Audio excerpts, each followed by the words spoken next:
Здравствуйте, я Атакуров Насарбек, учитель столичной школы-гимназии номер 13. Тема сегодняшнего видеоурока – суверенная Кыргызская республика. Как вы знаете из материалов предыдущих уроков, в середине 80-х годов 20 века в странах соцлагеря и в самом Советском Союзе начинается процесс распада. И проследим некоторые факты и события из этого периода. Итак, вопрос первый – распад СССР и рождение суверенной Кыргызской республики.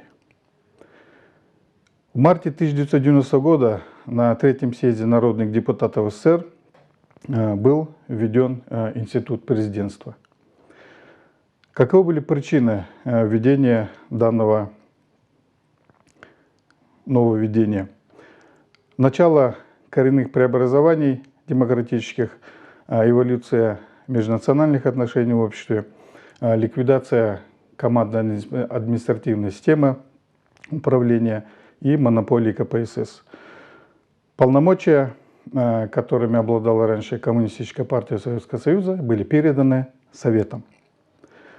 Президентская власть была призвана определять и контролировать деятельность правительства и всех ветвей власти. Осуществление надзора за исполнением законов, за деятельностью судебных и законодательных органов власти, управление народным хозяйством, бюджетно-финансовая система, ценообразование и так далее.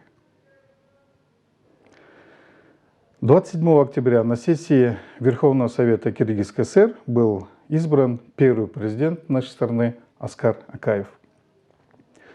15 декабря 1990 года Верховным Советом Киргизской ССР была принята Декларация о государственном суверенитете Республики Кыргызстан. То есть это означало то, что на территории нашей страны действовала только Конституция Киргизской ССР. Сам термин суверенитет означает верховенство или верховная власть на определенной территории. В этой декларации отмечалось, что народ Кыргызстана – это представители всех проживающих в ней национальностей, и государство гарантирует всемирную заботу о сохранении, о развитии культур, языков, обычаев и традиций всех народов, которые проживают в данной стране. Провозглашалось многообразие видов собственности и их равноправие перед законом. То есть республика взяла курс на построение рыночной экономики. Также был введен принцип разделения власти. Как вы помните, в советский период власть была сосредоточена в руках партийной элиты и приближенных к ней лиц. С этого периода был введен принцип разделения власти, то есть это классическая схема законодательная, исполнительная и судебная ветви власти. В декабре 1990 года были образованы Чуйская и Джалалабадская области, а также были восстановлены Нарынская и Таласская области. 22 января 1991 года был принят закон о Кабинете министров Республики Кыргызстан. Были введены должности премьер-министра и вице-премьер-министра. Первым премьер-министром нашей страны стал Насирдин Исанов. Правительство полностью подчинялось президенту страны. В этот период шла полномасштабная реконструкция политической системы. И в результате формирования и реформирования политической системы стали развиваться принципы демократии. Также надо отметить, что в республиках осложнялись межнациональные отношения. Как вы помните из материала предыдущих уроков, межнациональные столкновения были в Узбекистане, в Фергане, на юге нашей страны, в городе Ош-Узген, на территории Закавказских республик, в Якутии и в целом ряде других регионов бывшей СССР. И многие союзные республики заявили о своем намерении выйти из состава СССР. Между союзными и республиканскими законами возникли противоречия, что было естественно. 17 марта 1991 года прошел всенародный референдум, в котором приняло участие 147 миллионов человек, из которых 112 миллионов высказались за сохранение Советского Союза. Это составило 76% от всех голосующих. 9 республик подтвердили свое намерение остаться в обновленном союзе, а республики Прибалтики, а также Грузия, Молдавия и Армения не поддержали эту идею. В этих республиках число голосующих за сохранение союза составило не более 25%. И в мае 1991 года был разработан проект нового союзного договора. В нем предполагалось некое расширение прав и полномочий союзных республик, но все-таки за центром оставались также большие полномочия, и большой проблемой было налогообложение. То есть налоги по-прежнему стекались в федеральный центр. В этом обозначились и изъяны, и многие недоработки этого нового союзного договора. Что происходит у нас в стране дальше? 5 февраля 1991 года Верховный Совет Киргизской ССР принимает решение о восстановлении исторического названия столицы, город Бишкек. Как вы помните, Бишкек — это была Каканская крепость. В 1825 году ее построили. В 1926 году она была переименована в город Фрунзе по имени нашего знаменитого земляка Михаила Васильевича Фрунзе. И в 1991 году, в феврале, было городу возвращено его историческое название. Также в центре были большие политические проблемы. Системный кризис коснулся практически всех сторон общественной и политической жизни страны. Противоборство политических группировок привело к острому кризису в августе 1991 года. Был создан ГКЧП, это Государственный комитет по чрезвычайному положению, который действовал с 19 по 21 августа. Это была попытка совершения государственного переворота в Москве. Целью было сохранение Советского Союза. Руководство нашей страны не поддержало ГКЧП, и уже 31 августа 1991 года на сессии Верховного Совета Киргизской ССР была принята декларация о государственной независимости Республики Кыргызстан. В этот период мы именно так и назывались — Республика Кыргызстан. В октябре 1991 года в ходе всенародного референдума полномочия первого президента Аскара Акаева были подтверждены. Республика полностью освободилась от опеки всесоюзных органов власти, и вся полнота власти перешла в руки национального правительства. С этого периода начинается активный процесс реорганизации и формирования новых структур республики. И 8 декабря Российская Федерация, Беларусь и Украина в Беловежской пуще, эти страны, учредители вообще СССР, они подписали договор о расторжении этого договора союзного и подписали соглашение о создании СНГ, то есть Содружества независимых государств. А 21 декабря этого же года в Алматы присоединились еще 9 республик. 25 декабря первый президент СССР, это Михаил Сергеевич Горбачев, в прямом эфире сложил в себя полномочия президента СССР. То есть фактически Советский Союз прекратил свое существование. Таким образом произошел мирный распад Советского Союза. На каких принципах предлагалось построить новый альянс, новое содружество? Во-первых, это был единый народно-хозяйственный комплекс. То есть, как вы понимаете, Советский Союз — это состоявший из 15 республик. Это были звенья одной цепи. Многие товары, конечно, не производились в республиках. В различных республиках были различные звенья этой цепи. То есть, вот такой вот единый механизм работающий был. Также предполагалось совместное решение политических, экономических, культурных, оборонных и других вопросов. Сохранение полного суверенитета, создание Совета глав государств и Совета глав правительств. Внешние и внутренние границы СНГ признавались неприкосновенными и неделимыми. Также были большие преобразования и в общественно-политической жизни нашей страны.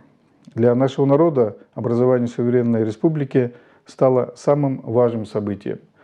И в первую очередь было необходимо установить принципы государственного устройства, определить внутреннюю, внешнюю политику. То есть фронт работ стоял огромный.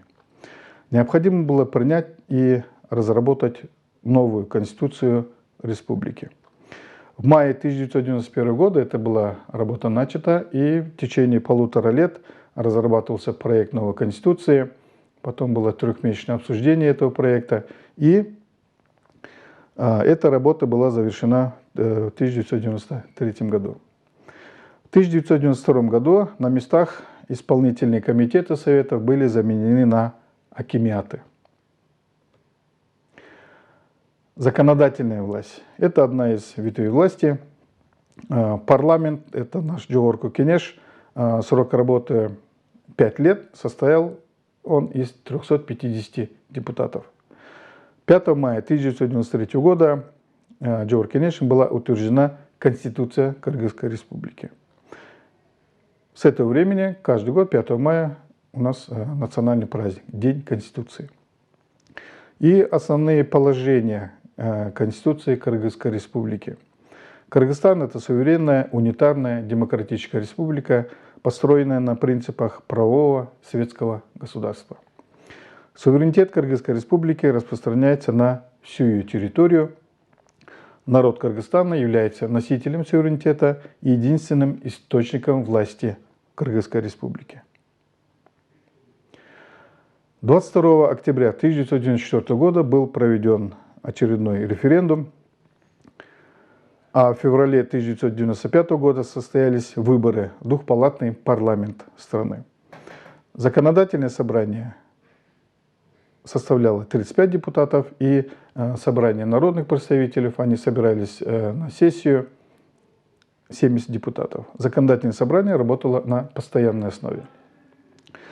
В феврале 2005 года состоялись очередные выборы уже в однопалатный парламент, что вызвало в стране острый политический кризис. Народные революции и обновление государственной власти. Силы, стоявшие во главе государства с обретением независимости, проделали огромную работу по созданию основ нового государства. Но вместе с тем наметилась тенденция снижения уровня жизни населения и снижения доходов. В угоду руководства страны неоднократно менялся основной закон страны, то есть Конституция. Произошли аксайские события в Джалалабадской области в марте 2002 года. Как вы помните, 6 человек было убито, много людей было ранено. То есть против мирной демонстрации народа было применено огнестрельное оружие с человеческими жертвами. По официальным данным МВФ, более 70% населения на тот период жили за чертой бедности. На выборах повсеместно использовался административный ресурс, подтасовки и фальсификации результатов выборов. Все это привело к тому, что в марте, 24 марта, в результате массового протеста регионов и Бишкека произошла очередная смена власти. Аскар Акаев бежал из страны, к власти на революционной волне приходит Курманбек Бакиев. Подтвердил он свои полномочия в ходе выборов в июле 2005 года. 21 октября 2007 года была принята уже новая конституция, был досрочно распущен парламент новым президентом, и выборы в парламент состоялись 16 декабря 2007 года. Это был 4-й созыв, и состоял он из 90 депутатов. Большинство голосов получила президентская партия Акджол, социал-демократическая партия Кыргызстана получила 11 мандатов и партия коммунистов Кыргызстана 8 мандатов. Парламент превратился в инструмент усиления власти президента и упрочения авторитарного режима в стране. В период президентства Курманбека Бакиева наблюдалось массовое нарушение прав человека, творилось беззаконие, продавались важные стратегические объекты, росли тарифы ЖКХ, подавлялась и часто физически уничтожалась оппозиция. В государстве созрела очередная революционная ситуация. 7 апреля 2010 года в результате столкновений в Бишкеке было убито 87 человек и ранено большое количество протестующих. Очередной президент был свергнут и бежал из страны. Он нашел укрытие, как вы знаете, Республики Беларусь. Временным главой государства стала Роза Отунбаева. Временным правительством было принято решение о проведении очередной конституционной реформы. 27 июня 2010 года был проведен референдум и была принята новая конституция. Все это происходило в очень тяжелых условиях на юге нашей страны. В очередной раз произошел крупный кровавый межнациональный конфликт. 30 октября 2011 года были проведены выборы президента Кыргызской республики. Напомню, Роза Отунбаева была президентом переходного периода. Из 16 кандидатур с 62 голосами «за» победил действующий премьер-министр нашей страны Алмазбек Атамбаев. Инаугурация, то есть процедура принятия власти президента Кыргызской республики, была проведена 1 декабря 2011 года. Это процедура вступления в должность, инаугурация. Правительство Кыргызской республики – это еще одна ветвь власти, исполнительная ветвь власти. Она представлена правительством нашей страны. Высший орган государственной исполнительной власти. Правительство обязано организовывать, контролировать и обеспечивать решения всех социально-экономических, финансовых и других вопросов в рамках своих полномочий по Конституции нашей страны. За время независимости в нашей стране почти каждый год менялось правительство. Было проведено большое количество реформ госуправления. Приоритетным направлением государства на тот момент являлось развитие и укрепление местного самоуправления, которое закреплено в нашей Конституции. В областях были введены должности губернаторов, в районах и городах местные государственные администрации и акимиаты, в селах и аилах аил өкмөтү. Это были местные органы власти, то есть система местного самоуправления. В областях, районах, городах и аилах действуют местные кенеши.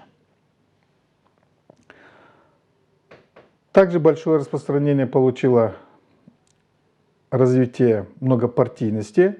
Появляются многочисленные политические партии, общественные движения. Согласно Конституции нашей страны, не допускается слияние государственных и партийных институтов. Некоторым категориям госслужащих запрещено участвовать в деятельности политических партий. Недопустимо создание политических партий и на религиозной основе, так как по Конституции мы светское государство. Особое место в это время занимали партии Алга Кыргызстан. Это пропрезидентская партия, была создана в период правления Аскара Акаева. Акжол, как мы отмечали уже, это была пропрезидентская партия, созданная Курманбеком Бакиевым. Перед парламентскими выборами 2010 года в Министерстве юстиции нашей страны было зарегистрировано порядка 148 политических партий. В октябре 2010 года состоялись выборы в Джоур-Кенеш по партийным спискам. Центральный избирательный комитет получил уведомление от 57 политических партий, а регистрацию смогли пройти только 29 из них. В результате 120 мандатов получили 5 политических партий. И парламентская коалиция в соответствии с законодательством приступила к формированию правительства Кыргызской республики. И некоторые итоги и выводы по этому периоду. В результате распада СССР народ Кыргызстана получил независимость, подлинную независимость и создает свое национальное государство. В период становления независимости были приняты важнейшие законы, ставшие фундаментом и определившие вектор дальнейшего развития нашей страны. От плановой экономики мы плавно перешли к рыночной экономике. Реформы, к сожалению, были заимствованы у западноевропейской либеральной демократии. Часто это делалось вслепую, простым копированием. И это было одной из основных стратегических ошибок властей нашей страны в тот период. Была допущена концентрация собственности и капитала в руках небольшой группы людей, общества, что привело к криминализации экономики и политики, росту коррупции и организованной преступности. В результате отказа государства от обеспечения социальной сферы, несправедливая приватизация государственной и колхозной собственности, в результате этого большинство населения оказалось без работы и на грани нищеты. Таким образом были заложены семена для будущего народного недовольства и общественно-политической нестабильности. Таковы краткие итоги и выводы по данной теме. У меня все на сегодня. До свидания, до новых встреч.